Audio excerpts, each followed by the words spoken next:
Okay, well, hello everybody, and this afternoon you're going to be doing the copper-glycinate experiment, and as you're aware, we've been joined by a couple of students online. But I'm going to hand over to Rob now, who's going to take you through the experiment. Okay, so this is the preparation and characterisation of a copper-glycinate complex. This is the experiment that is actually an option in TMA05, so you either get the choice of writing this one up or the kinetics experiment, or the second part of the kinetics experiment. In some ways we're kind of jumping ahead to block 10 here, because we're looking at a transition metal ion, and transition metal complexes aren't actually introduced on 215 until, or certainly in earnest, until block 10. The reaction is in some ways quite simple. We're actually going to use this molecule here, which is glycine, or the glycinate ligand. It's an anion formed from the, glycine, which is effectively the simplest amino acid, and that will actually form a bond to copper. In actual fact, it goes a step further than that. It'll form two bonds simultaneously to the copper 2+ ion via these lone pairs of electrons, which we've highlighted in red. So that's the structure of the molecule you're going to react with copper. Copper's in the form of copper acetate, so your first step in the reaction, in the experiment, is to make a solution of copper acetate, and it's quite simply adding some glycine and forming some crystals. So the reaction actually looks like this. This is copper acetate, two molecules of glycine. Coming back to the molecule, what I forgot to say, should have said, it's actually forming two bonds simultaneously. It's what we call a ligand, or a bidentate ligand. It's got 2 points of attachment to the metal. Anyway, so there's your copper acetate, glycine, forming our compound here, which is copper, two glycine molecules, and there's actually one molecule of water associated with it. Now, to some extent, we're going to sort of forget about that molecule of water. Oh, and incidentally, acetic acid is formed as well. So that's the chemistry that we're going to be doing this afternoon. Just if I just turn over the chart, this is a sort of bird's eye view of the molecule.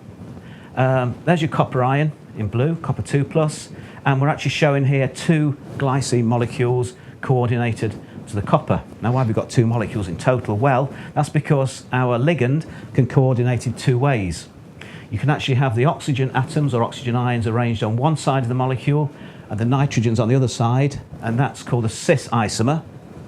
Or we can actually have the nitrogens diagonal and the oxygens diagonally arranged relative to each other, and that's called a trans isomer.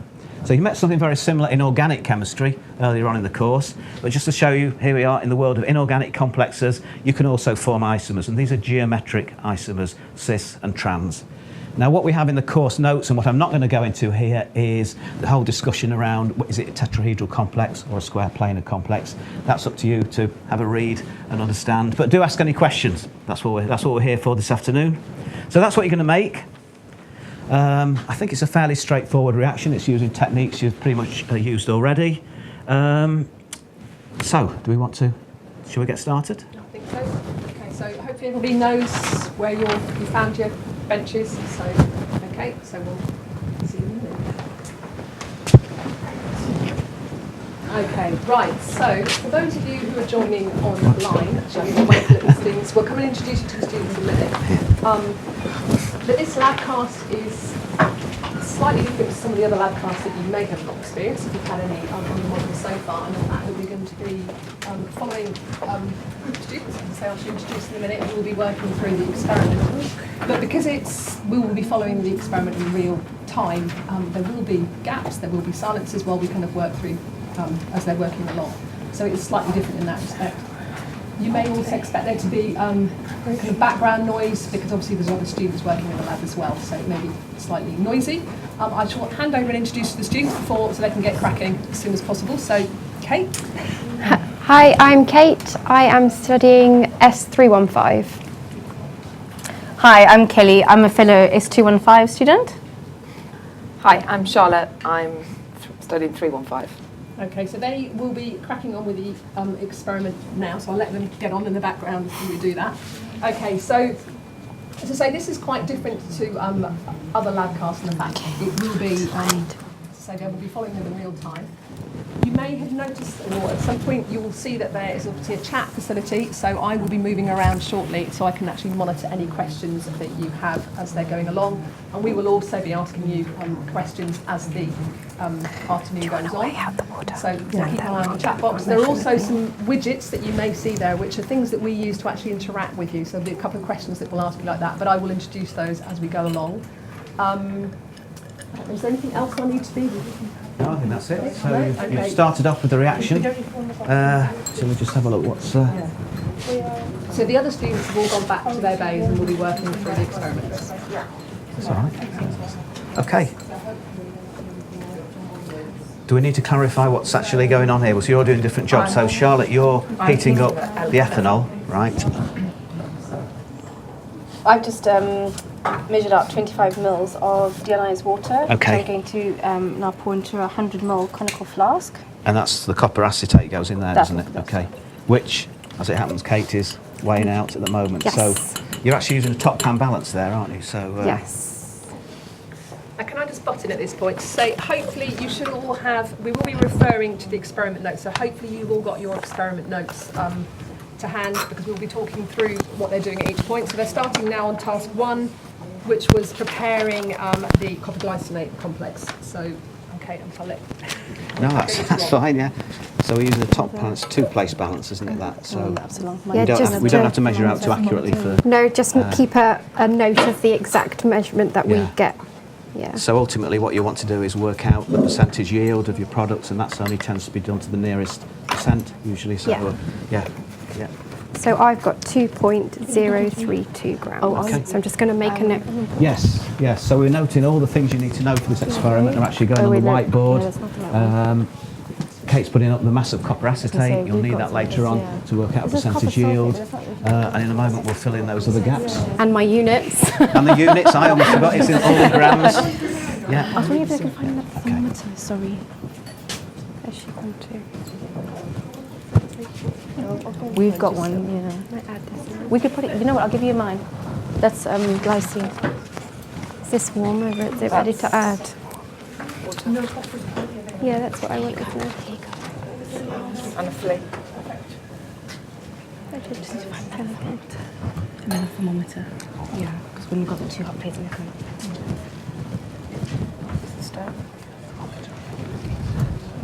Just bring another thermometer and get that one to check the temperature on that one. Okay. Ready to add it? That end of you. Not to my knowledge. Yeah.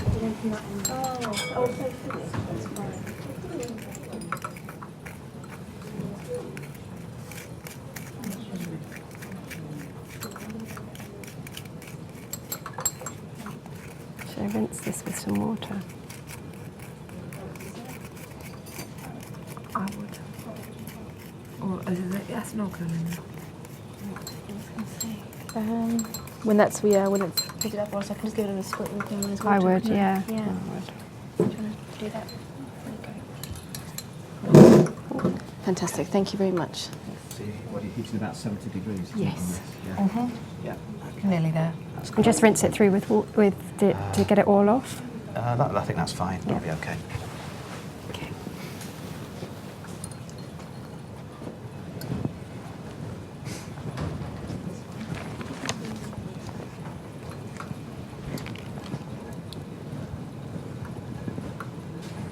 I'm nearly there.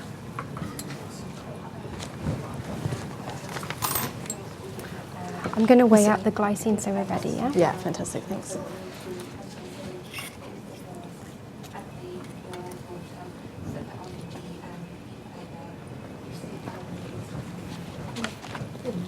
Or do you want to do it with your... Oh no. I'm gonna keep an eye. Yeah. I'm at 70. Yeah. Or are we ready to?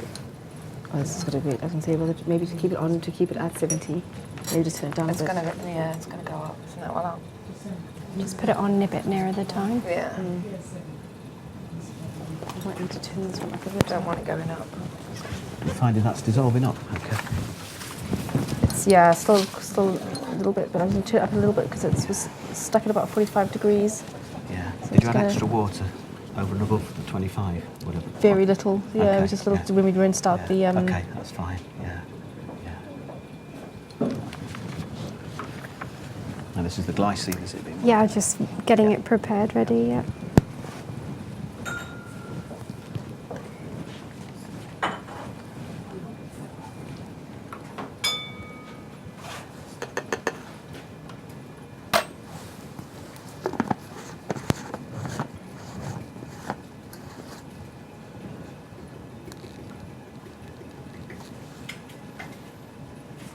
It's going to turn up a bit more.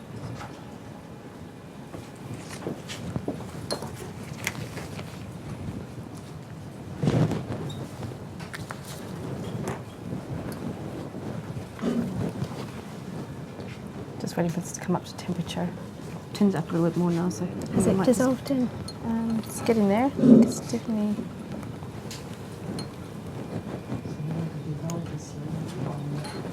Okay, what's next?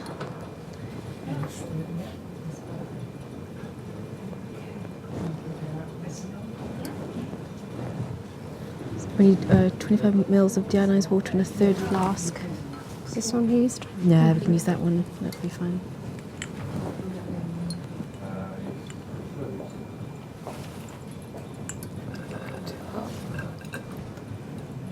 Are you nearly there? No. Yeah, I've turned it up some more. I think this one's a bit hot. Has it dissolved?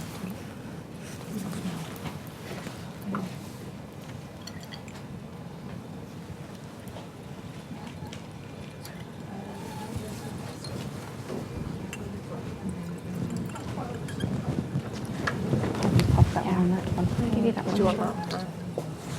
Let's put it on. What's that water?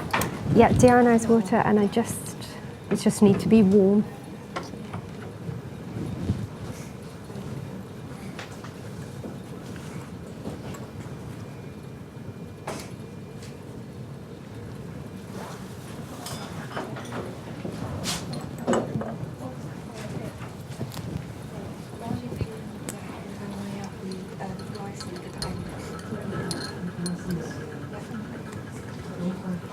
I'm getting there. Coming up to about 60. I'll just see this. Yeah.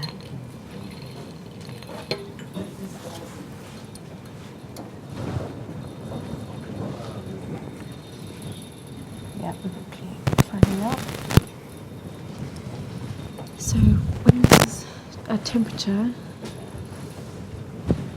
add the warm ethanol to the copper acetate solution, keeping it at 70 degrees Celsius.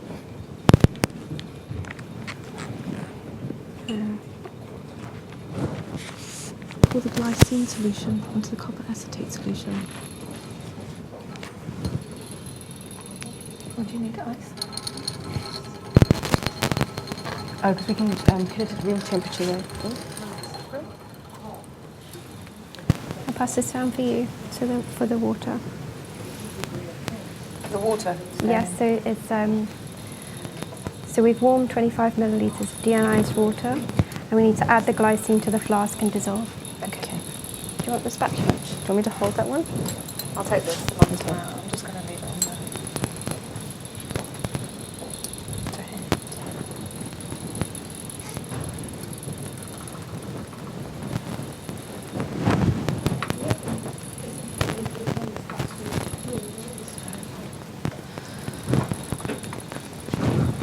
Right, this is almost at 70. Has it all dissolved?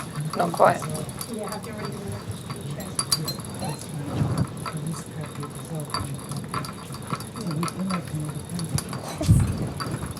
Okay. Okay, do you want? We're just waiting for this to dissolve, aren't we? Yes. The blue one. Yes. Yeah. That's it. It's just reached 70 degrees. Yeah, now, yeah. I think and as long as it's gone is into solution, actually. you're okay. Yeah, I just agree, maybe quite just right. another minute or so. This stage can be quite, slow. I'm going to turn it down now because I think we're at the right. Are the other two solutions okay? Yeah. There's ethanol, right? so- Ethanol, and that's now the Glycine. glycine. Okay. So Rob, I don't know if this would be a good time to talk a bit about health and safety in the lab. You carry on. Yes. For our audience at home. Well, basically, you see everyone is dressed totally appropriately. We're all in lab coats, safety specs. There's no particularly toxic chemical, I think, in this reaction, but we do have to take precautions. Lab coat safety specs. It's always a good idea to wear protective gloves. You never know if any chemicals may kind of irritate the skin. We're using hot plates, so obviously the metal surface is pretty hot. To keep it at temperature. The one on the smaller one of the it's going two over 70. has a little bimetallic strip inside which flirts out a label which said hot as a sort of warning. The other one doesn't, but there's actually a temperature readout on the front which I'm not too sure if you're actually picking that up. But yeah, so I think those are the main health and safety issues for this experiment. To note is that obviously we've got 3 here. Normally we would only have 2. Most of the other students are working in pairs rather than... Right, so I'm going to add the 3. warm ethanol to the Part that copper so that we acetate can solution. maybe move the experiment on a little bit quicker, so that we're not having to hang around watching for too long. So this is just ethanol going in, is it? Yes, Right, that's okay. That's into the copper acetate solution. Okay. This is which step's this? This is step We are now on 7, step 7. step 7 of task 1. Okay. So we're going to keep that at 70. Yes.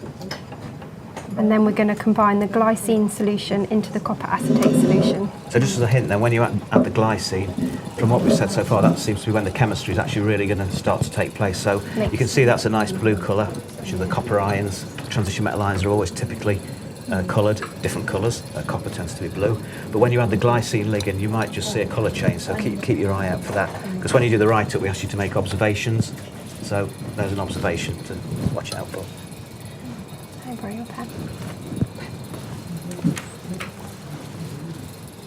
Just turning it down a little bit because it's going above 70. Okay, when you're ready, do you want to add them? Yeah. Should we keep the flea on? I don't know if the flea should be on. They're not actually writing up the experiment. Okay. We're not actually making the notes that you would be doing if you were the other students are doing. They will all have the proper lab notebooks and we'll be making Right, I'm notes. adding the glycine now. Is that what you say? Yes. So pour the glycine solution into the copper acetate and stir briefly. So we can take it off the hot plate now. Right, sorry. So let's look for the collagen. Okay, so it's quite a... Do remember if you have any Would you questions, say then do aqua? let us know. Yeah, almost like a turquoise colour. As we go along. Turquoise colour, okay. Hope I'll try to do it like that, then people can see. Let's change colour. That glass is hot. That's good. Nice. Okay. Just give it a swirl, Kelly. That's it. Yeah. So I think that's telling you the glycine sort of attaching itself to the copper, I think. Or It's a really dark blue, isn't it? It's almost like a purple, yeah, it's quite purple. Okay, So just going to allow to cool at room temperature. And so the precipitate will form. Okay. That should be enough. Right. Okay, so we're going to allow it to cool and then we're going to put it in an ice, well, for to room temperature, and then we'll do it in an ice bath. Okay. Right. Charlotte's just going to go and get some ice, I think. Excellent. Indeed. Where's ice? So what we'll be doing, I'm going to stand by the plate, so I've got my excuse me, I'm just going to stand here just so you can cut my microphone rather. So what we're going to be doing, so they're making the isomers as part of the experiment, but later on you will be looking at the isomers that they produce using the infrared, the remote infrared. So we'll talk you through that at the end. So to say in this lab cast, we'll be mainly focusing on the actual preparation of probably the first isomer as well. So we're going to let it cool. How long would you suggest we let it cool for at room temperature? Just to let it cool it down until... Yeah, I guess just let it cool down until you start to... We don't need the plates off. Plate off. Okay.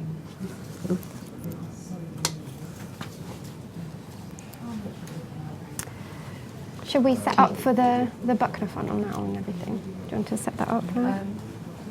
I'll get you a filtration paper if you like. I was going to get set up for the reflux. We don't need to Oh. do that, do we? No, not yet. Yeah. Okay. Can you do the suction first? Yeah, that's Yeah. fine. Yeah. Okay.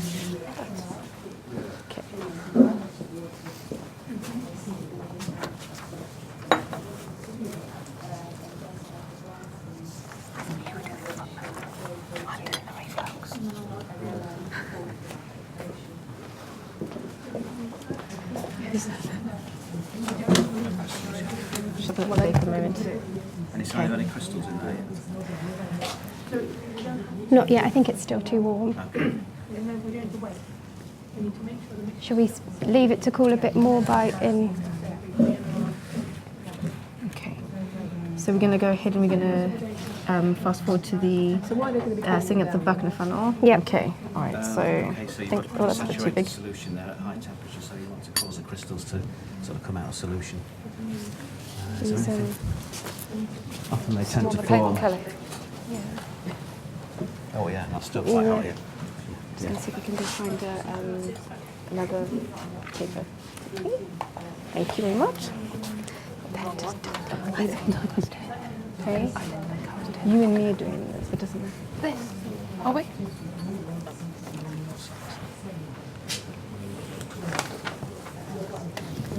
Okay. Right. So that's it in. Okay. Oh, good. So we've got that Not moving. attached to the pump first. Excellent. We haven't got the solid yet, have we? I'll give you a bit of a hand there. Let's go now. Yeah. Okay, so Rob, you need to stay here so they can pick me up. Give it. So Go you for it. will, those of you at home, you'll see there's this widget now. So I'm going to Right. hopefully, while they're just setting it up, Kate will move to the computer so you can see it. So we have a question for you here. So this is what we mean by the widget. So here you can have a vote about what type of filtration would you use to recover the blue solid. It's a bit of a For the hint here. The fact that they're already setting up. ethanol's here. Would you be using suction filtration or gravity? Did you use that for filtration? ethanol? Yes. Oh, so we could So pour if some in you there, have couldn't we? a go answering that, so if you click on it, so I'm going to click on one now, and I can see that they're already going to be setting up to do suction filtration, so I'm going to click this here. So, so far, I think hopefully you've had a chance to, so I'll leave you a minute to think about that, and we'll go We back. could actually just take this nut out of. Yeah, Use a you can pipette straight throw out of that there, there. so we don't need that. That's fine. But we won't do that just yet because we're not ready for that part of it yet. We'll have it ready next to it.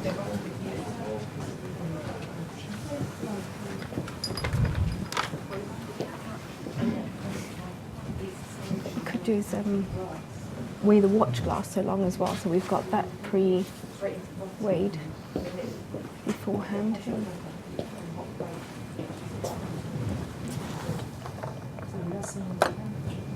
How's it looking? It's still too hot. Yeah, it's Oh, I very think it is starting to slightly. Is it just me, or is it just the angle I'm looking at?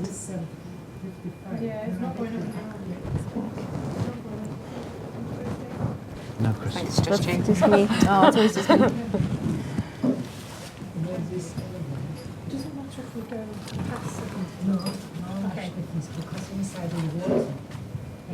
Yeah, this is water. Yeah. It's still quite hot. Give it a little bit more time to cool down. Okay. 36.066. Should we just make it? Should we just make a note? Yeah, okay. 36.06. 4. 46. 064. Sorry, that was not very clear grams. So it is important that you're taking note of the masses as they're kind of going along. So I think they're up on the board there. So That was just, that's the massive. watch glass, Okay. so that we can deduct that. So you can see here that the experiments generally aren't too rushed. This particular one as well, and we won't be making you stay through the reflux to form the second isomer. So we're going to be forming isomer A, and then there will be another reflux, or a reflux to do isomer B, which takes about an hour. So routinely this will be when a lot of the students tend to go for coffee break. Nothing there yet? Weird. We've got it so efficient. Yeah. Slow crystallization is obviously better, isn't it? So tends to produce you bigger know, crystals, Bigger yeah, crystals. yeah, So Yeah. slower cooling, that's fine. We'll go with that. But you're not monitoring the size of the crystals here. No, just Just in in the yield, case, aren't we? added info. Yeah, that's good. Okay, that's done. It doesn't matter, it's not up to 70 on the dot. In fact, they do all that. The prophecy to design. Bonded off together. If you look on top there, Crystallization is in the biomineralization, chapter in 315. In 315. Yeah. So that's talking about crystals in the body. I think you've read it. Yeah. I've read it. Isn't that going on to the teeth formation and things like that? Is that, yeah. Yeah. Oh, amazing. It's in the extended Yeah. tag. Okay. Isn't that optional, not extended? Yeah. Extended. Oh, the biomineralisation is optional. Look. You can see it now. It's starting to. I'm definitely not seeing things now. Really? She's jumping If you glycine. look at that angle side, you can see it moving, slowly. swirling, and you can see that Oh, you can you start can. to see. You Thank you. Just happening now. Anything going on there? Yeah, Yes, we're picking up. yes, We're it is. starting. Yes. Slowly. Yeah. It is, yeah. A watched pot never crystallized. It's got the flea in it as well, which Have we got the? I think I remember this actually happening when we did it last year. I think I remember this exact thing happening, and I saw standing around looking at it. The crystals form on the flea. Can you see? I was going to fish it out if I can find the. Do you know what we did? We We've got baked a it last magnetic one time. somewhere actually there, just behind you. Yeah. I think we did this. Rob, can you come back over? Yep. We baked it last Okay, time. so we have we baked it 100% last of time. you are and then- suggesting that that is suction Yeah, filtration. and then took it out It's a bit of after a- we'd put it in the oven. Oh, you baked the flea. Are you going to go with the apparatus? for Yes. suction? Yeah, we can do that. Or are we going to wait until they're actually doing it? Let's get some crystals. Was there any evidence for crystals there on the flea? Oh, they were actually. Yes, they were. Yes, they were. I just rinse them away.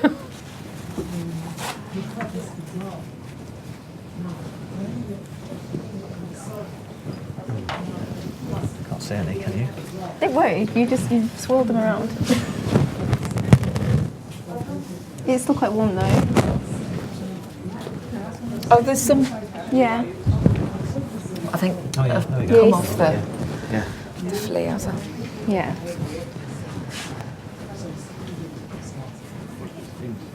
Does it matter if this isn't? It says it has to be. You can see Yeah. like Yeah. d- you can quite- darker spots. So just basically just add everything together, really. It's not quite a 70, it's refusing to go to 70. Oh, I think you're probably okay. You're just more or less there. Yeah. 65. It's only Oh, ice is just through there. Oh, okay. Just on the left, through the other doors. On the left. Okay, thank you.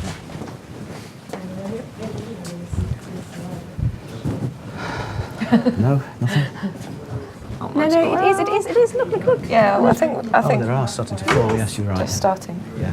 It's actually amazing because it looks. It's like little when you watch snowflakes form in a sense, isn't it? Yeah. That should be quite nice, shouldn't it?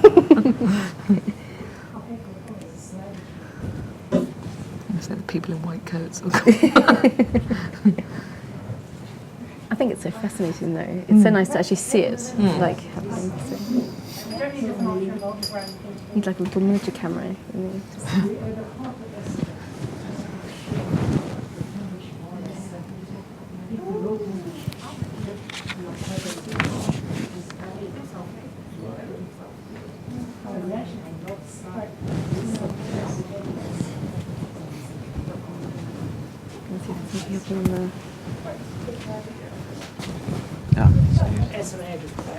No crystals. Not yet. No. No, see, I'm not. Come on, blue now. Yeah. Yeah. Correct you. Yeah, okay, no.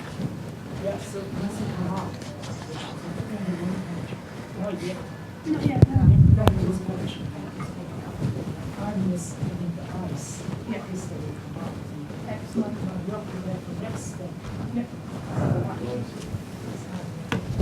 Slowly. So there's something there, isn't there? Yeah. Yeah, you can see it now. It's thickening. Oh, yeah, you can actually see. There's quite a lot of what it Oh is yeah. thickening. Yeah. No, I think we're okay. Yeah, and Might then- just finish it off in the ice. Is it? Yeah. Is it cold room temperature? Oh, no, a little bit. Yeah, a bit long. Yes. Yeah. Just a bit long. Does that happen now? It's getting Yeah, it's getting there. They've got. Oh yeah, there's there's blades underneath. Okay, so you're happy with this apparatus here? This is what we use for recovering the solid. So what were all the bits? So a really good point to make is to make sure this is really tightly Yeah. attached, the tubing. So that's to your both pump there, ends. isn't it? That's Yes. so you're going to sort of pump the air out there and section suck all the liquid through Yep. and recover your solid there on the top. hopefully We'll add a loads of few solid. drops of ethanol to the top to make sure that the filter that's a paper good is, idea, yeah, is just to make sure it's well sort of sealed, yeah. Nope. Oh yeah, I think there's something there, isn't there? And the ice there? Your call. I think there's definitely. In the ice? Oh, look at it, that's really There's good. loads. That's- Yeah, Put you it can in put it in the your ice. ice, yeah. Go for your Still ice. very hot. Is it? Yeah. I don't know. I just think it's warm. It's,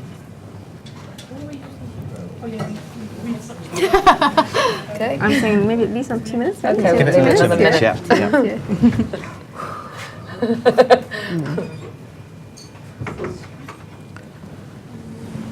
So really, I think it's jumping ahead a little bit. It's important to think what was in the solution to start with. Okay, so you've got the copper reacting with the glycine ligand.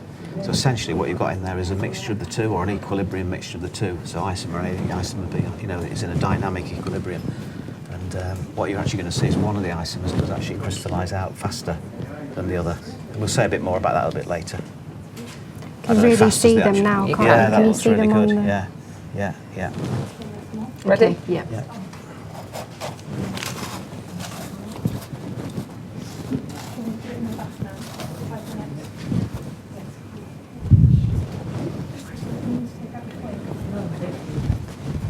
Is there anything we can set up for the next stage, or do you think it's Right. good setup? The reflux. Okay, so the other thing to remember actually, when you do filter, it's important to keep the filtrate because you're going to use that for the second stage where you convert isomer A to isomer B. So yeah, no, I think this is just one of these moments where you've got to Just wait wait. for things to crystallise out, yeah. Yeah, but it looks as though you've got plenty of isomer A there, which is good. Can we set up then? Yeah, let's do that. Yeah. Shall we bring this over here? Oh, yeah. Yeah.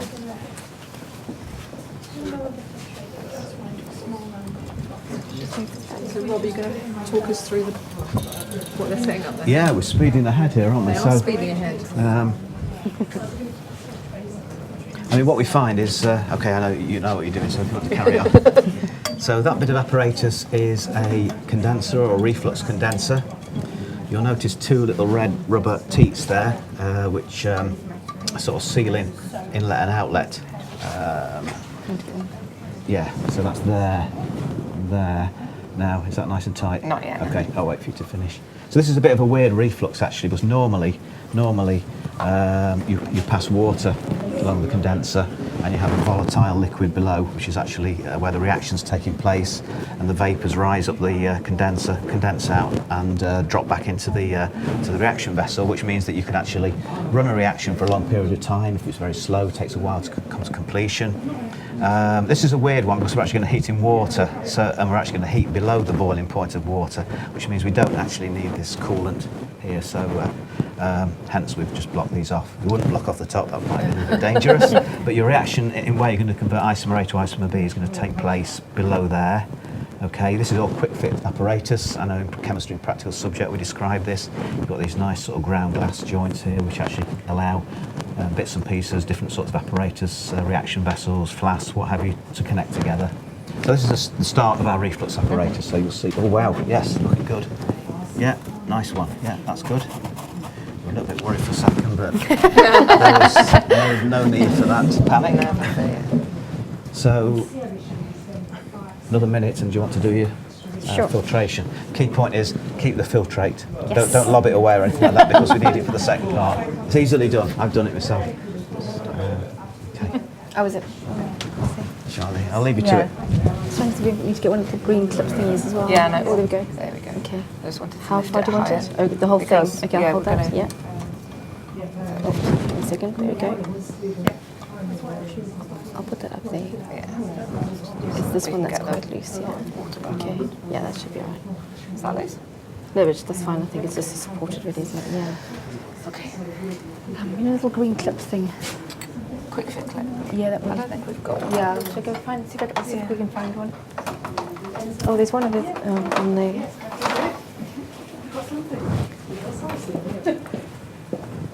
A clip. Sorry. Quick, like you know the green quick fit clips, yeah. Is there another Yeah. spare one? I don't want to steal theirs. You can borrow, I say more behind the. Oh, are they? Oh, okay. All right. I didn't want to look at this. Thank you. Yeah. Okay. Have you got, sorry, you got one? Yes, I You've only have. got one. Yes. What another? I think we just need one. Yeah, you're okay. That's fine. Yeah. Yeah. We didn't have one there. Yeah. Enough, but we I think we're okay. Yeah, no, thanks. That one Yeah. is a chart. This chart. Just thinking whether we need to set up a stand for the bucket or whether we should also have that on a stand actually, as what I'll well. do, go over there, you can ask me that question. So I think it's, I was thinking it's a good idea. Yeah. Let's do that, yeah. Just go lift this out. Rob, just in anticipation for doing suction filtration, should we have this connected to a stand to help Yes, secure actually it? that's a good idea, yeah, because it's quite a top-heavy bit of Okay. apparatus, so actually we've got one at the back here you may as well use. There you go. Yeah. Oh, wrong one. That one, thank you. I need it done a bit more.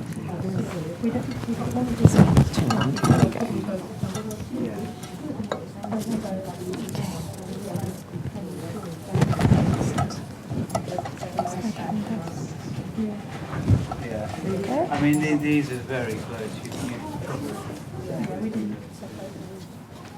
Let's see how this is doing. At least we've got all that. It's solid, isn't it? Yeah. Yeah. Just as well you've got the flea out already. Say again. So it's just as well you've got the magnetic flea out. Yeah. But it would come out when you put it into the... Are we good to go now with this then? Yeah, What do you so what think? you reckon? I'd use a spatula actually just to help scrape. Yeah. Got a It spatula gets a bit clogged up actually. So, So I'm just going to do a quick little What did you want? squirt of. I Oh, was just going so you want best to Is it put it on switched though, on? shouldn't it? The, Yeah. yeah. It's very quiet. Is it on yet? No, it's not. This is a. So This pipette's a bit. Yeah. yeah, that's right. This pipette's not. Here we go. It's a bit. Kind of make sure it's sealed. I'll just push down on the top of the... Just like that. So. No, You mean this? Yeah, just Yeah. sit right, something like that. Make sure you've got a good suction. You can see it coming out the Yeah, in bottom. fact, you can see it coming through quite nicely. Yeah. So this is the skill bit. You've got to try and recover. Oh no. The pressure's on. As solid as possible. Yeah.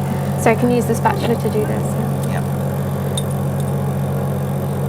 To do the very end bit, would you be able to use anything like a little bit of ethanol? Would it just to rinse the Yeah, if you little just bit tickle out? it around with a bit of ethanol and swirl it into a kind of slurry and then just whop it in. Okay.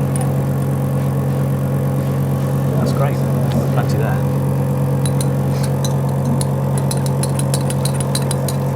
So what do you think is going to be in filtrate? Logically. Now, I think, hold on there, Yeah. you've got possible one. Oh, have we? I'm Yeah, sorry. so Okay. we're not going to jump ahead to that one. He's not going to give the answer to this one away beforehand. No. Fair Right, enough. okay.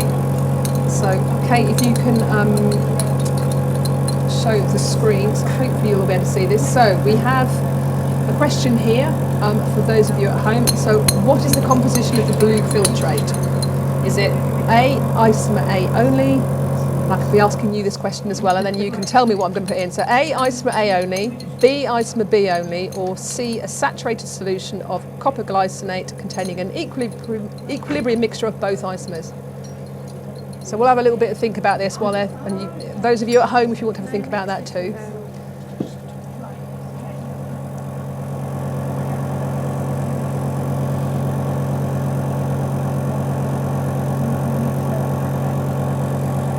Just give it a shake around. Yeah.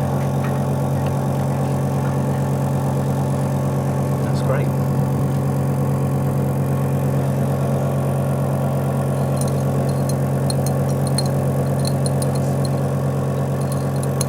It is difficult to get everything out with always with these things. And you reach a point when you think, well, life's too short really. And, but we do, you are going to measure a yield actually for isomer A, so I guess it's important to retrieve as much as what we possibly can. So, yeah, Do you that's do great. the mass after it's been dried, is it, or do they do Oh it? yes, Yeah. yes. So what we'll do in the next step is dry this sample off, because there's a lot of sort of solvent there, which effectively will increase the yield. So, and it has been known for people to have yields greater than 100%, because there's a lot of solvent or water or whatever still in the sample. But there will be a drying stage after this. So I'm not going to click onto it yet. I'm waiting for How us. much more do you want me to try? I won't put Charlotte on the spot about this. So what are we thinking then? Do we think isomer A, isomer B, or a mixture of the two? And I'm going to vote that way. And then Rob will take us through it on the board. Any thoughts? I think he was looking at me. Any thoughts? So I'm going to vote C. C? So we're going to go for C. Okay, so we've got a mixture here. So we've got 75% of people going for C and 25% for A. So isomer A is obviously what we've got in the solid, isn't it? Yeah. So Rob, are you going to talk us through what we've actually got in the blue filtrate there, the dark blue solution at the bottom? Okay, so you've got isomer A. Now, one of them's clearly crystallising out fastest, which is isomer A. So logically, you expect isomer B to be left behind, but don't forget it's an equilibrium. Okay, you've got an equilibrium mixture between of isomer A and isomer B. So you'd certainly expect both isomers still to be left behind. But the point is, you've got B down in the filtrate. No, sorry. Did I say only B? I thought No, there'll be A and B. So it's an equilibrium mixture still of the... I'm going to have to admit defeat I on think that that's fine. one. That's okay. Yeah. Yeah, I'm good. Yeah.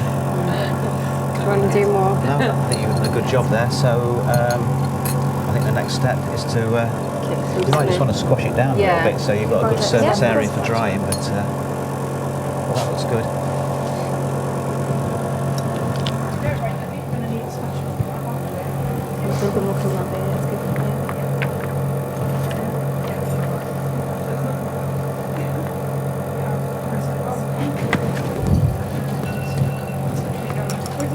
Okay, so I'm just going to have a look through the experiment notes to see where we are. So I think we've just done the filtration. So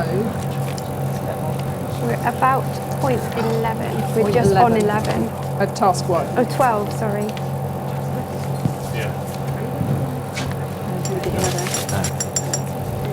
Yep, so they've washed the product on the filter paper.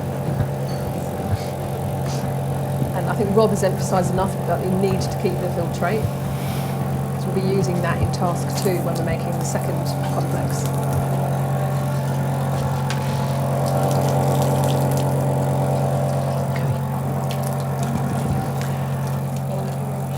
Can you see anything forming in the filtrate? There is, it does have look a- like Yeah. there's some more crystallization going on. So is that because it's still cooling down? Yeah, you'll often get in the filtrate, in this case isomer A forming. Whenever that happens, whatever you get down there tends not to be quite as pure. So in my opinion, we're not actually doing a melting point, so it doesn't really matter. So you might want to recover that and add it to what you've got, but I think for the purpose of this experiment, which really, I wouldn't Yes. bother. Okay. But if you were being particularly marked on your yield, then you Yeah. probably would Do that throw do it again. Yeah. But if you're going to do a Do it back melting again. point, you knew what was down there, Yeah. if it wasn't as pure, you tend to keep it separate, and you can just add the two together to get the total yield. So, yeah, just needs to dry up for a minute or two more.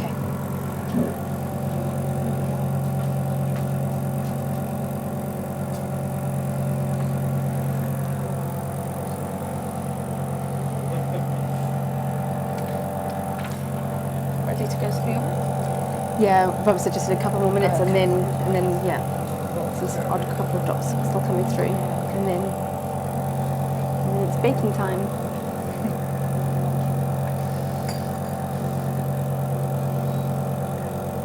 So what are you going to do next then? So Oh, you've got your watch yes, back, great. Waiting. yeah, When probably ready to go. Yeah, that's fine. Yep. So you want to turn that off. And, we actually have an oven in the back room. I think it's actually out of camera range, but it's set at 80 degrees C. So if you just want to take it through and dry it off for 10 minutes, it's a delicate operation. There's any pressure on it. So have we got a nice shot of that before you take it off? Yeah. Let's see what we can get. So that is. Try I don't know, try that one. So for those of you watching, this is isomer A. This is isomer A before it's dried, Before it's dried, yeah. but it's not too different in colour when it comes out. I No, don't it's think, pretty is it? much the same, yeah. Okay. Yeah. Okay, that's great.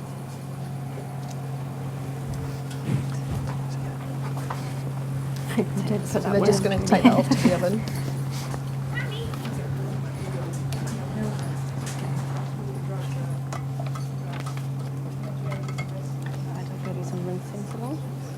So I think they're going to be putting that in the oven for about 5 minutes just to dry the remaining solvent.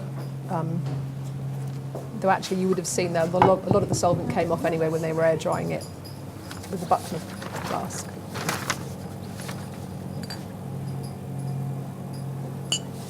Yeah, just to double check. When we okay.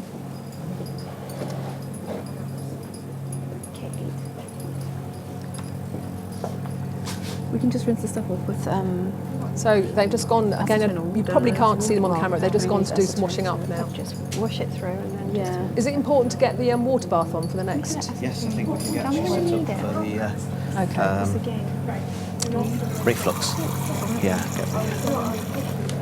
I would have just left it in the sink. We've done that.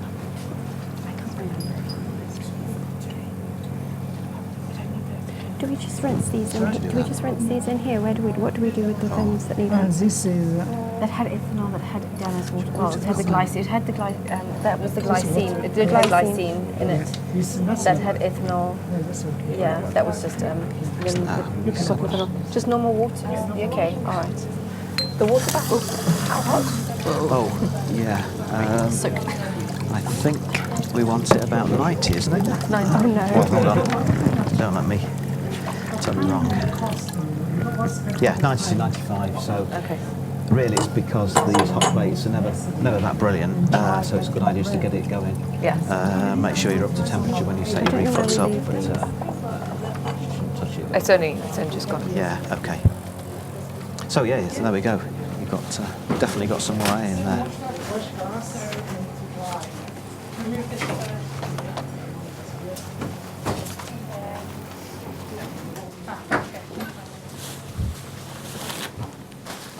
So what are we going to be doing in the next part of the experiment then? Right, so in the next part of the experiment, actually it's quite good you've got that flask sitting there because, yeah, so that's our filtrate, which we're going to use in the next part of the experiment. You've got your isomer A, so we started out with this equilibrium mixture of A and B, okay? Now, if you think about it, if you're actually taking A out of the system at an equilibrium, what's it going to do? What's the equilibrium going to do? It's going to try and shift. It's going to try and shift. Well, Yeah, trying to... yeah. I'm sort of thinking along the lines of Le Chatelier's principle. Does that sound familiar? Yes. So you're going to sort of shift it to, yeah, we always talk, it's very famous. We sort of shift it towards A, okay? So essentially it means we're going to get a mixture of A and B still in this well, reaction vessel. Now the other thing we know is that if you heat A, it will actually convert to B. And B is actually the thermodynamically stable isomer, okay? You can even just take, in fact, if you left your sample in the oven for long enough, it would actually convert to B. You know, if you just left it on the bench and we came back in 1,000 years, it might have converted to B, because that's B is the thermodynamically most stable form. And so that's essentially what you're going to do, although a lot quicker, obviously, by heating it. So why does A come out first then? If it's the... Well, you're under, it's kinetically controlled at that point. It's the one that crystallises out fastest, So it's the if you like. kinetically. Yeah, so that bit is sort of under kinetic control. All becomes much clearer in 315. Well, yeah, yes. But this does really encompass all, you know, kinetics and thermodynamics in one experiment. So yeah. So are you okay to set up your reflux? Or Yes.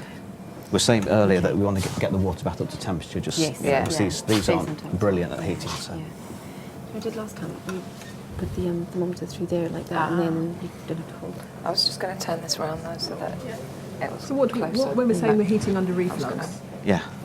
so that Okay. Well, the reflux. So reflux yeah. means Yeah. we're basically... Yeah. Do you wanna Reflux is do the top essentially one? well, the condenser attached to the reaction flask, which allows you to heat for sort of like an extended period of time without it boiling dry, which isn't actually the case in this one. But Yeah. But you, But if you have a solvent, then yeah, it's yeah. this one For our back a students little here at the bit, lab just so school, that we it's actually made tin for centralised. iodide yesterday, and we actually there heated tin and iodine together in a solvent called dichloromethane, which boils quite low, about 40 degrees C. So in that case, we needed a reflux condenser to allow us to do it for an hour or so for the reaction to go to completion. And yeah, we had to keep the whole thing cool, and it was boiling away and trickling back into the reaction vessel. But I say this is not a proper reflux in some respects, but at least you're seeing the apparatus. Yeah, you need enough clearance below. Yeah, I was just checking. That is actually quite a challenge, I admit. Yeah. It is actually. And, No, that one. it's good to have an extra pair of hands, isn't it? Yeah. I think that'll get it under. And then we'll move it back down one. Okay. Excellent. I won't put the thermometer there yet then, because we'll have to move it down again in a minute. Yeah, you can just put it out there. Hey? Okay. Yeah, double, that's all right.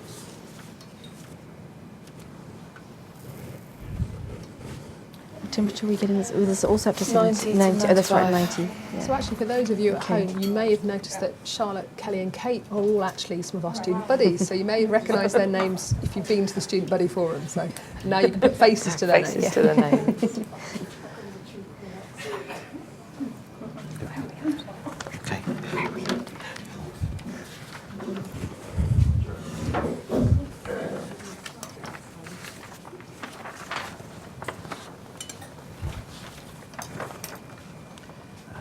Well, almost there, actually. Almost. Should I go to the oven? Yes, we wanted to take time in the oven. Hey? Take time for the oven, so it's been like a few minutes. How long's it been in there? I don't think it's been in very well, about 4 minutes, Yeah. They're all thereabouts. and it's got to be in for about 10. Or 5 to 10 minutes, so. Okay.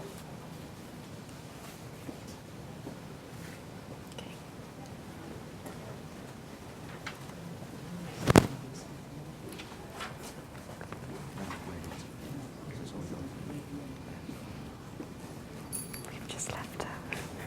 Oh, I was worried because I thought that's the bit you're doing.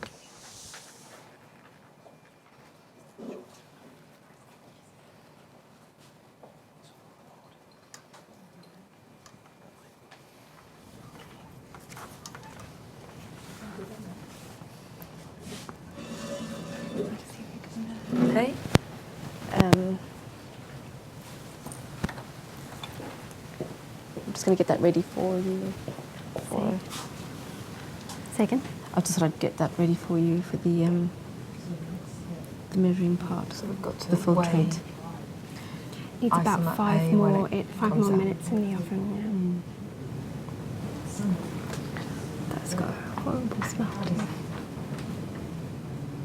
Water. Oh no, I think it's this. Is it the old scale? Yeah. Yeah. Heating the It seems to be heating up quite quickly. Yeah, it's up to about 55 already.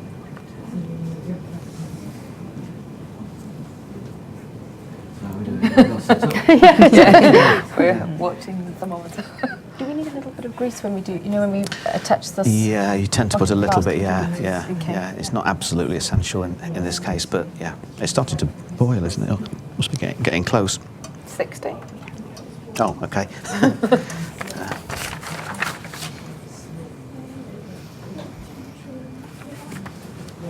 I'm going to weigh out 1 gram of glycine, so we're ready. Yeah. Okay.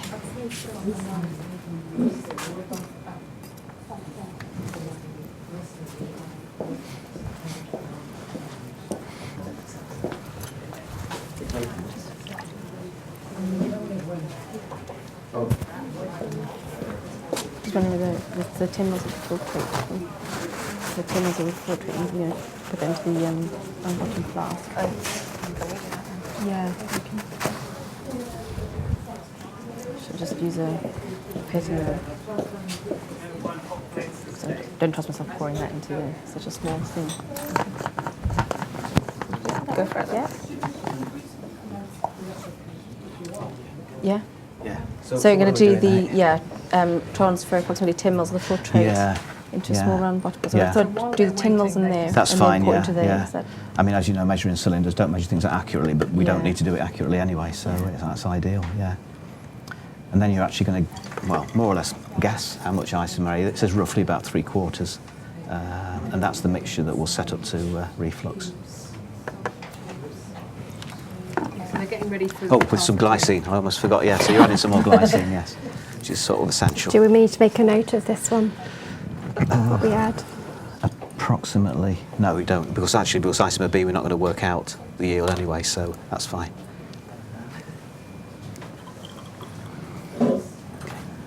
There you go.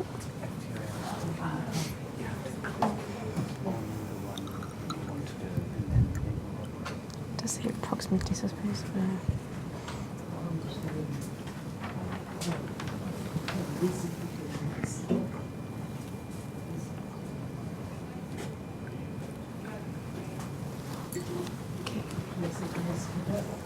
Yeah.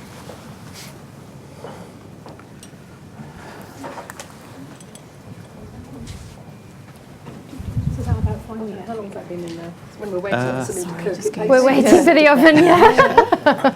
How long's it been in? It seems to be about 10 minutes, is it? Or I don't think it's quite. what do you reckon? Not quite, about 2 minutes short of. Another 2 minutes to go. yeah. Okay, okay. Well, at least you're set up for the next step anyway. We haven't so that's quite the got main- up to temperature. No. Yeah. Anyway.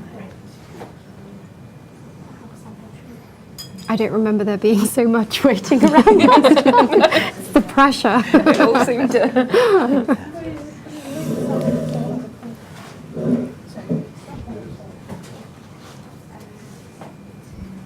was about to say it's particularly quiet in here today. Normally there's a little bit more Yeah. chat going on. Yeah.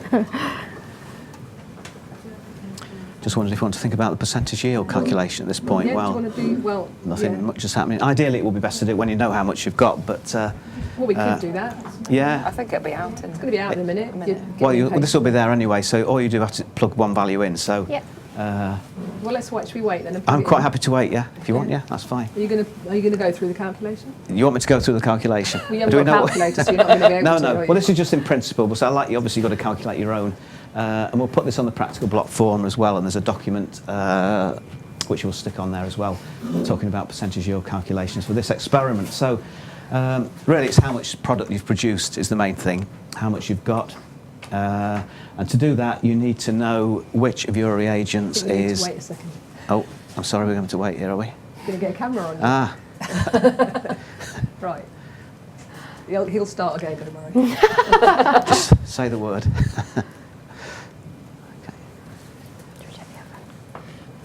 Okay, so The rest of you can come and. do you want to come round? Anyone else? Yeah, you can come and listen if you want Please to. feel free If to you've join us. reached Yeah. that point, then Yeah. do come and listen. As you know, as part of the write-up for TMO5, we want you to calculate the yield or the percentage yield of isomer A. Now, isomer B, you're actually just going to make, it's a bit of a guesstimate of how much isomer A you use. So we can't obviously work out the yield of that one, but you can for A. And really, it's essentially how much you've made, how much product you've actually produced. From what I've seen around the lab, actually, we've had some quite good yields coming out, but obviously we want to put a number to it. To do that, you need to work in moles. You need the molar mass of copper acetate. You need the molar mass of glycine. And for percentage yield calculation, you need to know which is your limiting reagent or limiting reactant, okay? Or in other words, which one have you got in excess? Because the limiting reagent is the one that you'll use to calculate percentage yield. So, looking back, in this one, we're using 2 grams of copper acetate, and that's reacted with 1.5 grams of glycine. So that's what you've actually measured out, weighed out rather, at the start of the experiment. And in terms of the reaction, which we showed you at the start, 0.01 moles of copper acetate reacts with 0.02 moles of glycine. Okay, so it's a 1 to 2 reaction to form 0.01 moles of copper glycinate complex. Okay, don't forget the water. There's a water molecule attached to copper. Okay, so that's essentially what you're going to do. Okay, so we've got 0.01 moles of copper glycinate.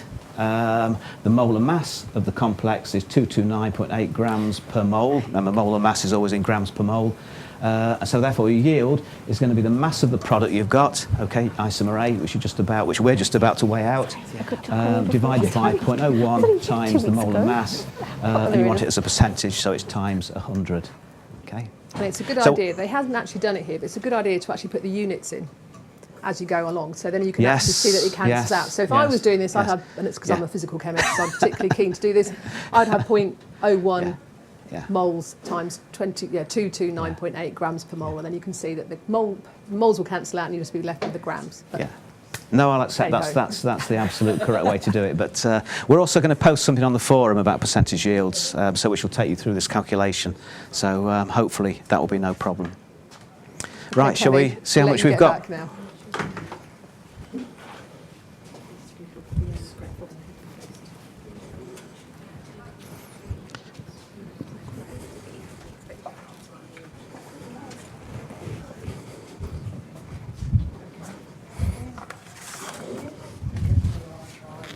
Are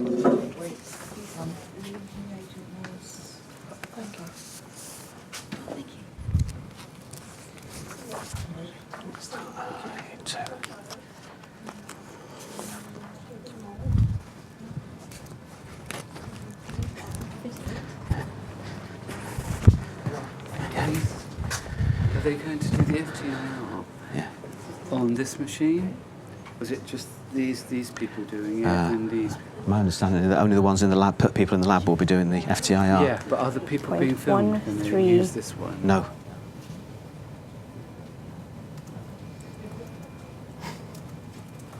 It's very sensitive, isn't it? So It's just as we're tapping it, go 135. 135. Okay. 38.135. I think. Yeah, it's 38. kind of gone down a bit now. 135. 36.64.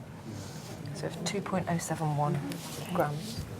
I've got my Say that again for me, Oh, Charlotte. Huh? Say that again for me. 2.071 grams. Okay. Okay, hopefully you caught that there, but the mass of isomer A was 2.071 grams. I'm going to Okay, take borrow your about. calculator. Huh? I'll borrow your calculator. Oh, yes, of course. So, About 3/4. Yes. okay, right, I will. Rob, could you go over the calculation again a bit slower? Yes. But maybe also, presumably, when people are actually doing it, they're going to use the actual mass of the copper acetate Yes. and the yes, glycine that Yes. are taken here to actually work out number of Yeah. moles. So a bit Yeah. more slowly. Yeah, that's fine. So hold on a minute. I'm going to see if we can turn the camera back round. Hopefully, Ben or Kate will come round and move which it. bits in particular are we I think not? if you could just go over it a bit more slowly. Okay, yeah.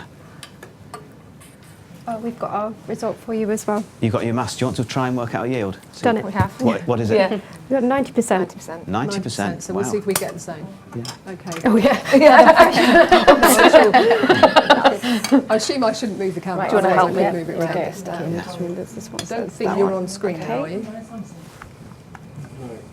No, not at the moment. Is that okay? Or have I got, I'm not going to... Maybe that's it. Standing in the Yeah. way of something. We'll just wait for our cameraman to come and move it. Hopefully. He'll be in any second. I mean, I'm going to post something on the forum, Okay. going through this calculation. I think if you could in go steps, through it yeah. with these, would yeah. be quite useful. Yeah, that's fine. Right, temperatures, all right. The temperature's at 90. Well, So the just at thermometer's 95. come Yeah, up, the hasn't it? Yeah. thermometer's just. That's it, It reflux was in at there. 95. That looks all right, doesn't it? Yeah. So I'm just going to put this. When do we want the time out? Yeah. I think we're filling time. We come in. Sorry, it's because we've got so many cameras to try and catch all the angles that it's not always in the right place to capture Rob. Okay.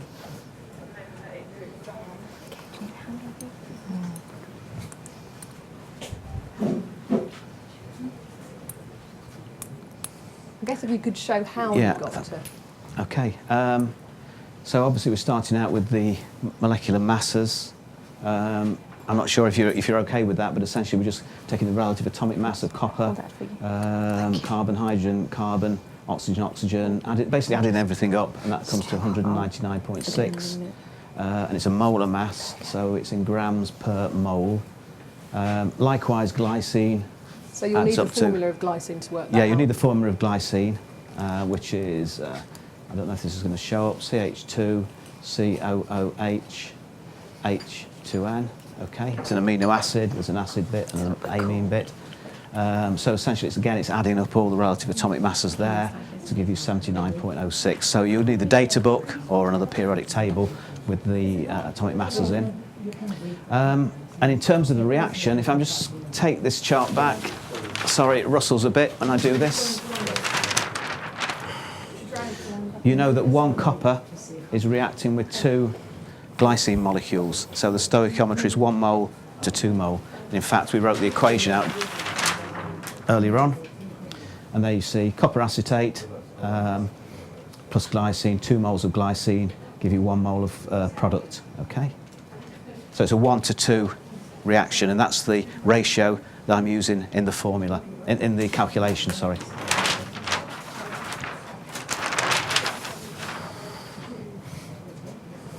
So that's what we're saying here, okay? So how did you get to your 0.01 moles? How did I get to it? Yeah. I divided by 100. So in this case, no. So in this case, you would take the mass of the copper acetate that you've got. Yeah. So for our example, you haven't actually quite got 2.0. You've got Yeah. 2.032. Absolutely. Sorry, no, you're not using here. Bang Yeah. on 2.0. Yes, sorry, I should have pointed that out.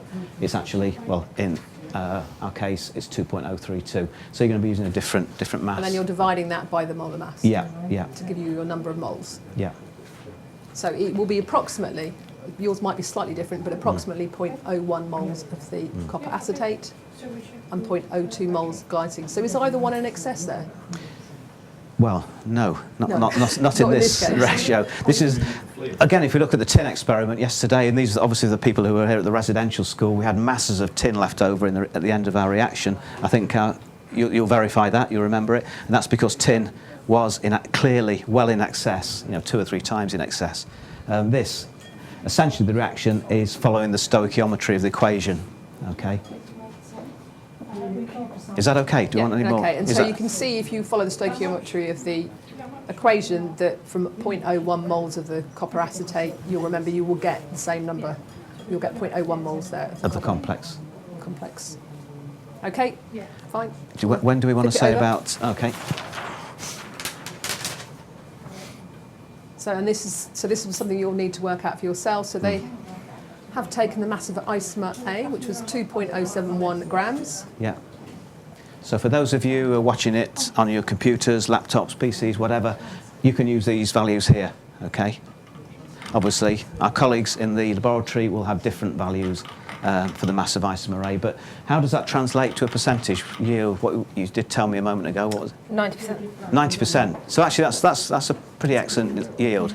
Possible there might be a little bit of water or ethanol still in there if you'd have dried for a bit longer, but nevertheless, I think you've done a pretty good job there. Okay. Right. Okay, so we're refluxing away. Do we want to say anything about You could do. infrared and that Yeah, well, do side you of want it? to talk about, you're going to talk a bit about the theory of infrared, aren't you? And then I'm going to show the actual experiment. Hold on, we did have a question there, but I think we probably already missed it. What Okay, you was have the to bear question? with me Oh no, while I've got a question now. Do you want me to ask the question? Yeah. Okay, so go to the last widget here. So I'm going to push this up. So Kate, if you could look at my computer screen here. So we've got another question now because obviously you've got the two isomers and Rob's going to talk about that a little bit more in a minute. But we're asking, so you're going to be looking at or using infrared spectroscopy to identify which isomer is which. And we have a question here. So, and again, I don't know if those in the lab want to listen. So what property of molecules is probed by infrared spectroscopy? Is it A, bond vibrations, B, electronic transitions, or C, molecular rotation? So we're A's. We'll click on that in a minute. Okay, so we'll hand back over to Rob and then we'll come back and look at the widget again in a second to see the answer for those of you online. Well, I suppose if I carry on at this point, it will actually be giving away the answer It will be. to that question. But So maybe we should let's look at the reflux thing then, because I Let's don't know if we have a can look get at a what's close-up of what's happening with the reflux. No idea. Can we pick that up? Have we got a camera that's nearby enough to pick it up? Yeah. No, there's a nice bit of steam just right in the way. So can you see that? It's a little bit cool. Yeah. So you should hopefully you can see that it is kind of bubbling up and spurting up. So that's why if it was a solvent that had a low boiling point, you'd need to have the condenser switched on that would allow the vapour to condense and drop back down again into the flask. But you can see it's spitting quite a lot. Hopefully you can pick that up. Did they say why it's not connected? Okay, so I think we're going to go a bit closer up. No, but did they say it? Yeah. Oh, I don't know. Yeah, Can we Rob see it mentioned it. sideways Yeah, or he did he mentioned want when to we were see setting it up the condenser. Bro, did you mention why it wasn't connected? I think we did, yeah, I think we did. I think I was here. Anyway, you can get the idea of it bubbling and spitting away. Yeah, that's Right, so we'll go back to the question now. So you all said A, didn't you? So I'm going to click on A and let's see what everybody else has done. Okay, so we have, so 67% are going for bond vibrations as A, and we have 33% for molecular rotation. So Rob, over to you. Yeah, What property is probed by infrared? Okay, so infrared spectroscopy is all about the vibration of bonds. Okay, the vibrations of bonds, the vibrations come in the infrared region of the spectrum. And this actually allows us to distinguish between the two isomers. The molecules are, even though they're essentially made up of the same thing, the arrangement of atoms is actually clearly different, and this is reflected in the infrared spectrum. So, what have we got? What we're looking at to start with, and before I go on any further, for those of you who are actually watching the experiment remotely, we do have an infrared spectrometer set up here in the labs at Walton Hall, which will be loaded with the samples produced by our volunteers here, so you can actually run your own spectrum from home. There are instructions on the site. We'll send you a link. There's instructions how to do it, run the spectrometer. The key thing is you actually have to book a slot. Are we going to do a demo? We'll do a demo in a minute. So Eleanor will give you a clear steer in that direction. But you do have to book a slot. I think it's 20 minutes, something like that, although it doesn't really take that long. There's an auto sampler containing, as I say, the samples we'll produce. We also have another 2 samples I think we'll put in, which have been dried for a while. So you'll be able to distinguish, you'll be able to run your own infrared spectrum of one isomer, the cis isomer and the trans isomer, and also tell them apart. Now, looking at cis and looking at trans, how do they differ? Well, in terms of the sort of symmetry of the molecule, if you look at the vibrations, there's certain vibrations that are going to occur in the cis isomer, which will show up in the infrared, that won't show up in the trans isomer. Because to see an infrared absorption, you have to have a change of dipole moment of the molecule. That's the sort of key thing. And if we just say pick one particular vibration, if you imagine this sort of diagonal stretch like that, can you see for trans, both nitrogen groups or amine groups, NH2 groups, are moving apart in this sort of symmetric fashion, but it's a sort of mirror reflection. You're not going to change the overall dipole moment of the molecule, but in this case, you sort of are, okay? You can see both the oxygen atoms over one side, the nitrogen atoms are over the other. So essentially, the infrared spectrum of the cis isomer is going to be more complicated than the trans isomer. Now, what we don't want you to do, or we can't do, is actual individual assignments of bond vibrations, wagging, stretching to particular atoms. We don't have that facility. Part of the reason, or main reason we don't have that facility, is because of the region of the spectrum that our spectrometer will actually cover. To actually look at metal ligand, metal oxygen, metal nitrogen vibrations, you have to go to much lower wave numbers than our spectrometer actually covers. What we're actually looking at actually are these nitrogen hydrogen bonds, bond vibrations, wagging, stretching, that sort of thing, in the region that we're going to cover. But it does actually produce a good reflection of the isomer, of the different isomers. So the cis one gives you a much more complex spectrum. When I say much more, it's not hugely more, but you can clearly see a difference, a more complicated spectrum than the trans isomer. Okay, but we're not in our spectrum, not on our spectrometer, looking at metal oxygen or metal nitrogen bonds. We're actually looking at these NH2 groups. So infrared, you'll be able to run your own infrared spectrum of isomer A and isomer B and tell us which is trans, tell us which is the cis form. Again, some of this theory, lots of this theory is covered in the experimental protocol. Is there anything else I should have covered, Eleanor? I'm sure. No, or you guys, 2 of you have done it before. Well, Kelly's going to be writing it up. Yeah. Or maybe has done already, I don't know. Yeah. Well, Kelly came to the first week of the lab school. So what we'll do, we'll have a news item on the website which will tell you about how to access the spectrometer. Okay. Right, so I am going to show you so I think, Kate, if we could go to the computer screen, please, because I'm going to show you the booking system. So actually I'm going to go back. So you will, as I say, Rob says you will be sent the link to this, but also the proper instructions. So I'm going to try and do this now without hoping everything's working. So this is what you'll be sent to. So this is the remote access FTIR. So we actually have, say, the FTIR is running in another lab. I don't know, Mike, which lab's the FTIR in? It's not in this lab, is it? It's the analytical lab. Yes, so it's the analytical lab. Okay, so you will need to book a slot. So this will be the landing page that you'll come to, and you can see we have, there's an explanation underneath with a video explaining what the FTIR ATR is, or the Fourier transform infrared. But you will need to book a slot. So if we go to that page, hopefully there, you can see here that you can book a slot. So there's, again, we'll have details of the slot booking, but I think we run right up until towards the TMA cut-off date, don't we? Yeah, I think we've got it open to the 26th, I think. Okay, So, so you can book a slot. Now, in theory, I'm going to come straight in, so I'm not going to book a slot because I've already got access separately.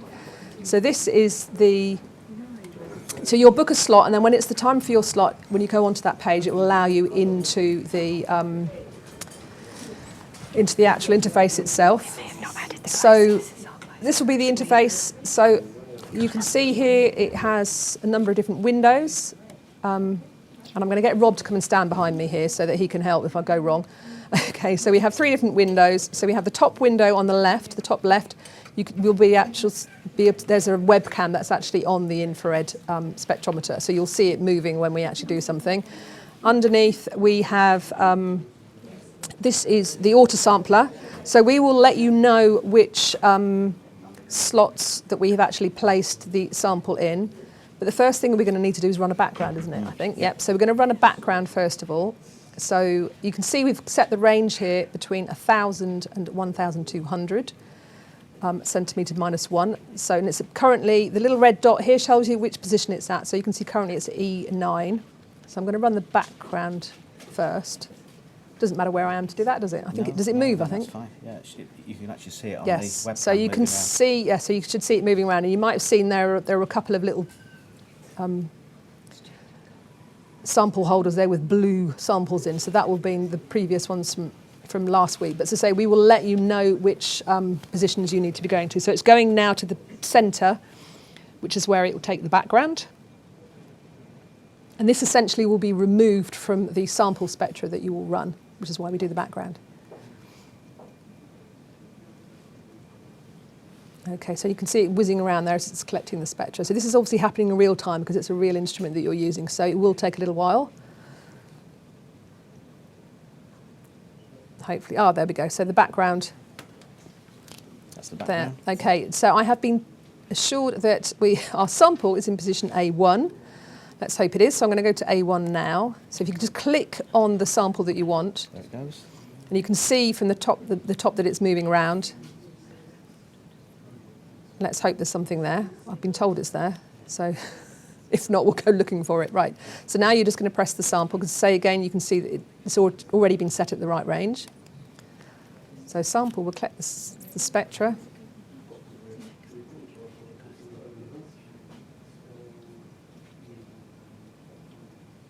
So hopefully we have actually sampled something. So the girls, meanwhile, it's refluxing away still. It's going to be for an hour. Yeah, so at this point, normally there is another part C of the experiment, where they were using UV-vis spectroscopy to try and work out. Have we got? Oh, we have got something there, have we? Yeah. Yeah. Oh, I think you can scale it, yeah. Okay, so there we go. So That's I didn't one press of the auto. isomers, So that's yeah. one of the isomers. Yeah. We're not going to tell you which one that Yeah. is, but it wouldn't make any sense at the moment anyway, because we don't know whether that's A or B. But we will let you know what's at each position, and then you can actually download this. Because I think do you need the You don't need the spectrum, but you need the peak positions for the TMA, and also comments on the peak width. You know, is it broad? Is it strong?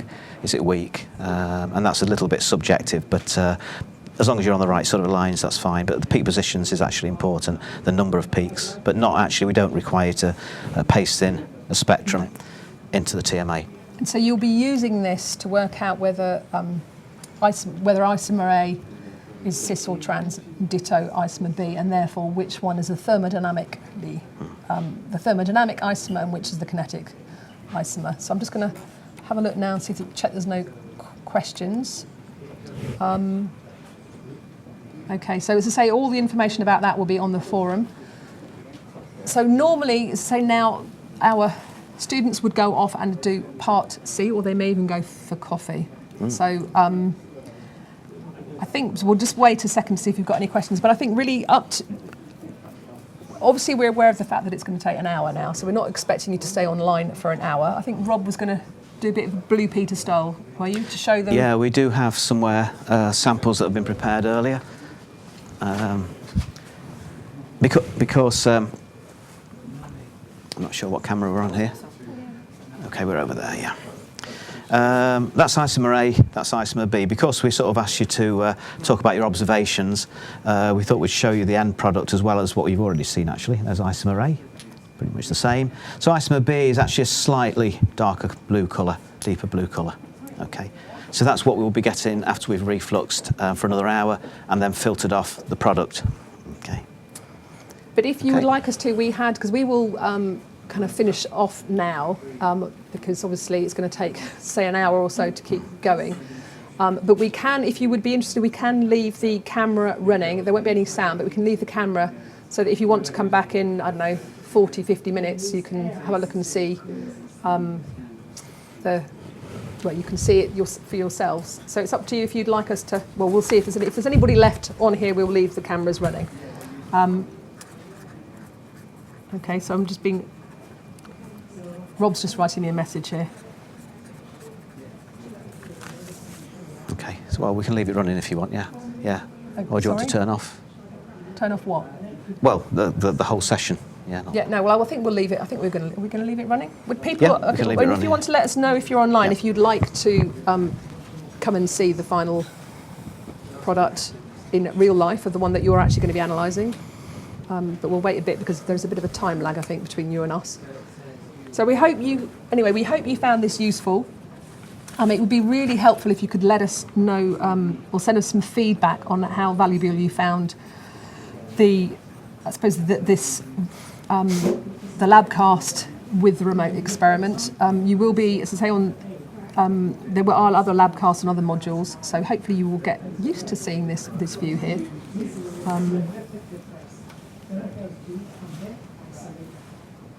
Did we forget to put the glycine in then?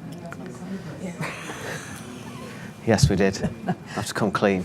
Okay. Right, so what we'd have to do is just stop the reactions. No problem. It's just been stirring around, not doing a great deal. So what we'll do is, we did forget to put the glycine in. What effect does that mean if we forget to put the glycine in? Well, actually, it would be an interesting experiment because isomer A does naturally convert to isomer. Oh yeah, absolutely. So why do we add the glycine? Just to give it excess glycine around. What we could do is what it might be interesting just to take some out to start with to see if it's changed, and then we'll add this glycine in and just reflux it for another hour or so. That's why I was suggesting that we might end up with a very long wait if we wanted to end the session. What we'll do is we will put... But what we will do is actually, we'll recover what's been made, and that will be the hour isomer B, and we'll run its infrared. Okay, we just need to do an extra step. And we can put a photograph of it up on the... Yeah, we can. Yeah, we'll put a photograph of both of them up on the... But it would be interesting to see what's actually happened here. You know, it could have formed B anyway. And it's certainly a deeper blue colour, isn't it? I mean, if we look at this colour... definitely. Yeah. It just may be a bit slower without the glycine. Maybe I think that's right. A bit longer. As I say, you could actually take A, bung it in the oven, and it will convert to B. Naturally, it probably takes an hour or so, but yeah. All right, so in that case, I think we will sign off. So thank you all for participating online. Thank you. And also thank you to our volunteers in the lab. So if you've got any questions, we will be, I will leave this running for a couple more minutes here if you've got any more questions.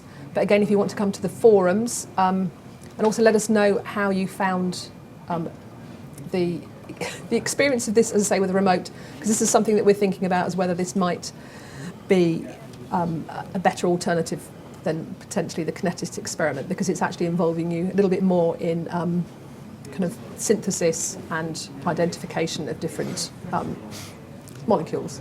But anyway, okay, so thank you everybody. Yep, thank you. And thank you to those of you online.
Back on it yet. I'm looking for They're going to filter it out. anti-bumping granules. Not very effectively by standing here. It would appear.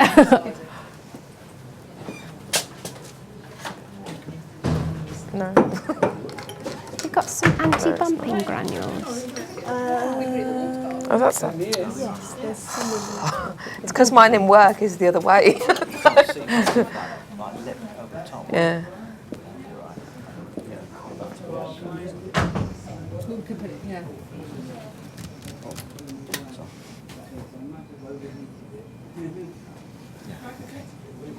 We haven't got this. Oh no, we're back on the wide view now. I just set it up ready for the.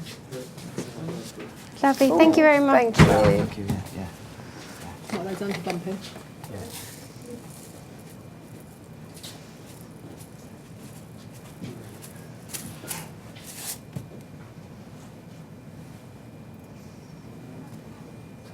What's the purpose for adding those?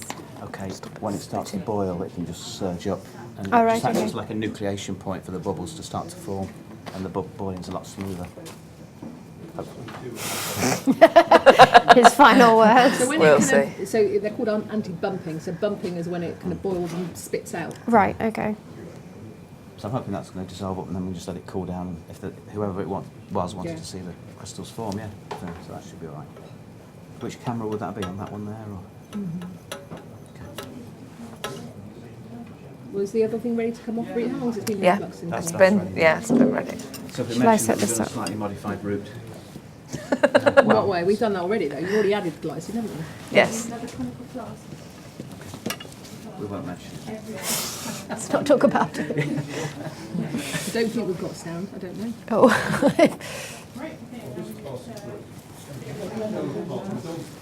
Yeah, no, you can take it off. Oh, it's Actually, I suppose really- it could just stay. So we're just going to do another button of filtration here, just to recover. This is isomer B, so that's been. Oh, have we got How long's that's been heated, Charlotte? that's about an hour. Yeah. Just Yeah. Okay. when Get we that on added any the glycine. toaster.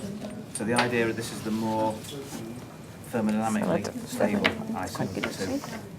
And you do see an interconversion with heat made. to And we're the- using ethanol. And it's much not darker. And it's much, well, yeah, it's clearly darker, isn't it? That's a bit like the solution when you, yeah, First before we. when you first added the glycine way Yeah. back 2 hours ago.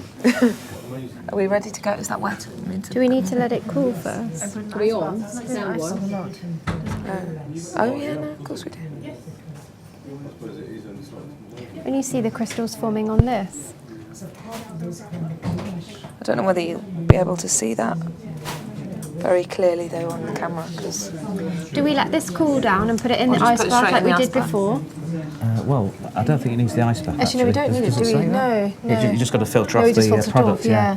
It's essentially you're the right. same stuff Yeah. into converter, so you could carry filter on. that. Yeah, you're right. straight off. Okay. Do you want to wet Why the- do you not cool this one down then?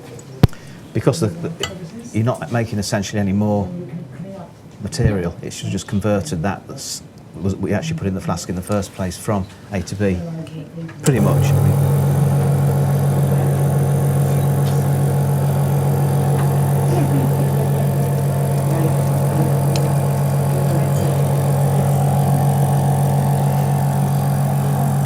Good. Swizz it round. They're all stuck at the bottom. Swizz it round before you. Oh.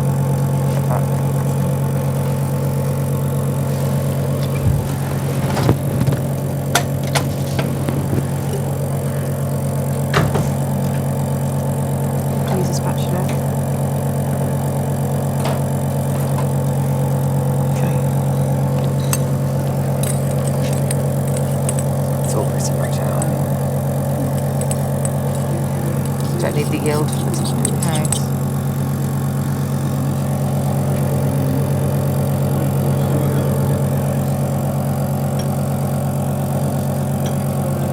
It's dissolving up. Yeah. Sorry, got mixed up with the other one. Oh, nice. No, we are going to do that though Oh, for for that this, one aren't there, we? okay, Yeah. Okay, so you've recovered your crystals there. So I Yeah. think again, what do we want to do next? Dry them off. Dry them off again. So I think it's the same procedure as before. We'll sit them in the oven, dry them off. Another watch. I guess you can't get through overhead view, can you? And that one. Do they want an overhead I view? don't know. I'm just thinking we just can't. Maybe get over there. Right, our mics are all on now.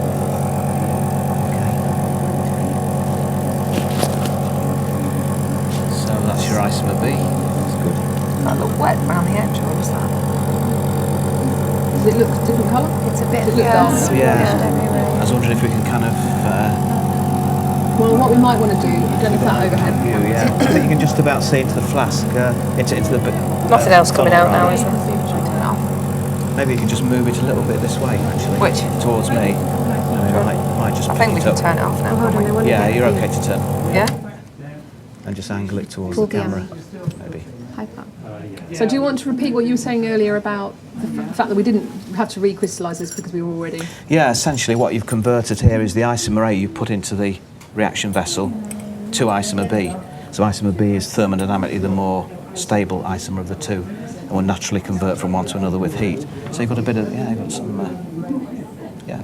So I think that needs drying again Yeah. in the So oven. we'll pop that into the I think oven now. again at about, where is it? 80 again? Is it? 80.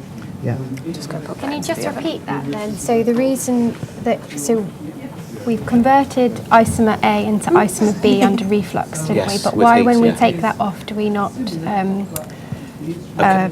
cool it down again and then put it through the ice bath like we So did the first essentially what you've got is what you put in. You're not actually produce more solid. You actually put your isomer A in and heated it up to form isomer B. time? Okay, so there's you're no not kind of forming any more solids of it? Not to a large extent, I don't think. Okay, what I'm doing here is actually just dissolving up. This was isomer A into Yeah, the solution. leftover was So what we thought we'd do, we've had a request to actually show This crystallisation is the take filtrate. place. Yeah, that's the This is the filtrate. remainder of the filtrate. So I'm hoping that this is on its actually, own. yeah. So I'm hoping that when we cool this down, we'll be able to see the crystals of A form again. So it's a bit of an experiment off the cuff. We don't know if it's going to do it. It may not happen, but we'll see. We'll see what happens. Okay. So we're in the oven now, are we? Yes. Okay. So what we're going to do with that is obviously we'll be stopping the lab cast, but later on we'll actually we'll put that isomer B onto our remote spectrometer, so the people viewing remotely can actually run their own spectra of A as well. We did, just to reiterate, we did add the glycine in, so it has Yes, reflux with yes, a glycine. slightly modified route. So it was added in Yeah. once we realised that we hadn't put it in, but that shows you what real... Yeah. So it'll be interesting to look. We'll also put Yeah. on the also sampler a bona fide sample of isomer B.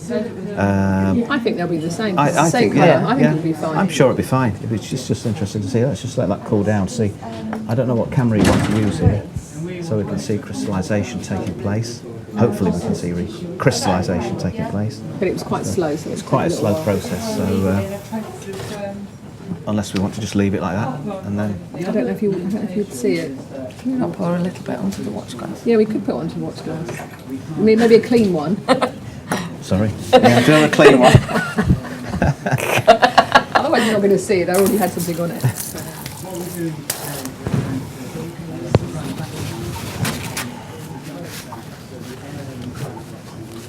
Okay, thanks a lot. So actually, there's an overhead camera there, isn't there? So Okay. Put it on the white. Yeah.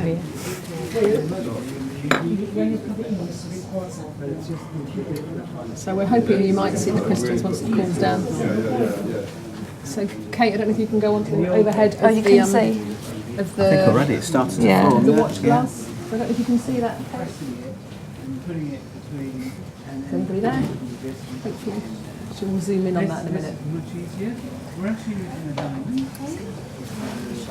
Oh, sorry. Oh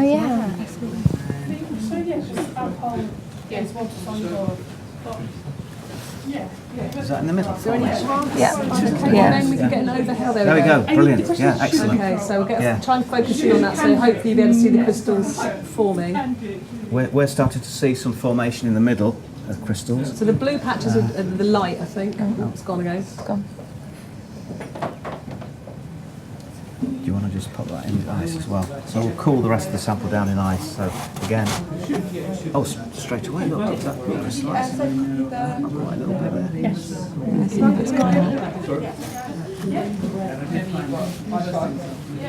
can we have the overhead shot again if possible, please? Just wondering if that camera, if we had it more in the centre, if that camera wouldn't pick it up. Can't see it all now, it's behind the taps. Oh, So if we can have, I don't know if she's there to see an overhead shot. Oh, there we go. That's great. That's the one. So if we can leave it there for a minute and we'll see if we can see. Can you, where are the crystals? Well, I moved them moved now. it and it dissolved. So they will start coming They back will out start again, won't coming. We put one in ice. As that starts to form as well, you could just place Yes. a little bit there. Well, as it cools down, we should start to see them, shouldn't we? I think we've more or less come to the end of the. I think what so. we're going Just wait do, to isn't see it? if we can Yeah, see we them. can just You leave that think on. some of them will come out? Could we put that on the ice? I think they're. underneath? Oh, Yeah. will you be able to see it if we put it That one out. Same spot, maybe. If you move it back to the same spot, so we're just going to move that back in now. So again, if we can have the overhead shot, please, if possible. Hopefully we might see crystals forming there. Yep. You can see something happening. Yeah, you can see Yes, that so they're you just can see- starting to. I want to point them out. There's kind of. There's one just forming here and some forming over there. If we leave a bit longer, they should come. Hopefully.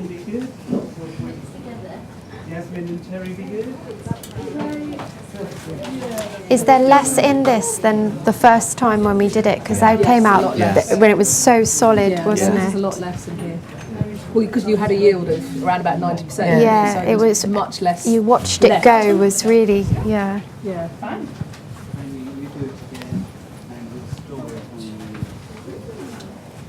I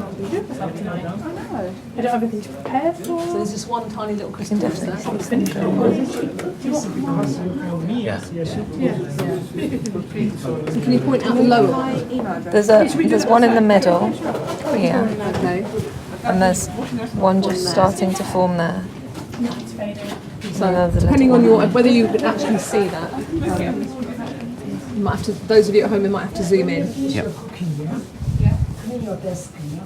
Okay. Right. Okay. So we'll just leave that for a second. So as I say, isomer B is now in the oven drying, and samples of isomer A and isomer B will be placed onto the autosampler, and we will come up with the let you know which slots they are in on the autosampler. Yeah, we'll have a news item on the 215 website. And do we need to remind everybody of the massive copper acetate? I don't know, Kate, is there any way you could zoom in on the whiteboard, please, so we can maybe see the data? I don't know if it's possible to zoom in on that. Sorry. There's a bit of reflection there, isn't it? So we had the massive copper 2 acetate taken as 2.03. Yep, there we go. That's good.